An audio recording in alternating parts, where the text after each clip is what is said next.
Toshkent shahri Uchtepa tumanining agar bundan 10 yil oldingi holatini ko'z oldimizga keltirsak, katta o'zgarishlar ro'y berganiga guvoh bo'lamiz. Jumladan ko'p qavatli uylar joylashgan mavzelarning ichi, binolar va ichki yo'llar obod bo'layapti. Qolaversa, ko'p qavatli uylarning kirish yo'laklari, tom hamda yerto'la qismida joriy va kapital ta'mirlash ishlari olib borilyapti. Ayniqsa qishda issiqlikni saqlash borasida uylarning fasadi bazalit qoplamasi bilan yopilmoqda. Ammo tumanda aholini tashvishlantirib turgan muammo va masalalar ham bor. Shirin mahallasidagi 17-ko'p qavatli uy. Bir qarashda bu yerda barchasi yaxshidek. Ichki yo'llar asfalt qilingan va yo'laklar ta'mirlangan. Ammo uyning yerto'lasini ko'zdan kechirganimizda chiqindilar borligi hamda yerto'la tartibga keltirilmaganligiga guvoh bo'ldik. Navbatdagi manzilimiz xuddi shu mahalladagi 2-ko'p qavatli uy. Uyning yerto'lasiga tushdik.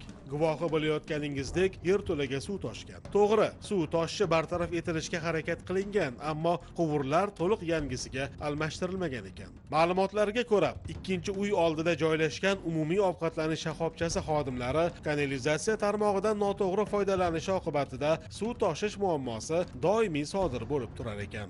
У нас постоянно проблема канализация.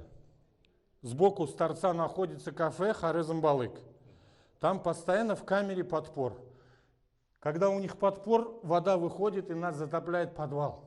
Эта проблема не решается, она постоянная, в неделю один-два раза. Приезжает горканализация, прочистят, неделю стоит, опять потом подпор. Darvoqe, yerto'lada yig'ib qo'yilgan hamda o'z vaqtida olib chiqib ketilmagan chiqindilar ham yerto'laning sanitar va gigiyenik holatiga to'g'ridan-to'g'ri ta'sir etadi. Bu aniqlangan kamchiliklar yuzasidan boshqaruv servis kompaniyasiga ko'rsatmalar berildi. Belgilangan muddatda bajarilmasa, shu boshqarish organiga belgilangan tartibda ma'muriy javobgarlik to'g'risidagi kodeksning 159-modda 2-qismi bilan ma'muriy javobgarlikka tortamiz.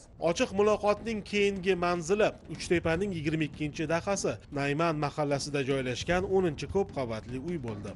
Bizga ma'lum bo'lishicha, aynan mana shu 10-uyda asosan kam ta'minlangan, ijtimoiy himoyaga muhtoj va ijarachilar istiqomat qilar ekan. Uy boshqaruv servis kompaniyasiga biriktirilgan bo'lsa-da, kommunal sohada anchagina muammolar borligi shundoq bilinib turibdi. Yo'lak va fasadlar ta'mirtalab. Yuqori qavatdagi yo'lakda xavfsizlik choralari ko'rilishi lozim. Endi navbat yerto'laga.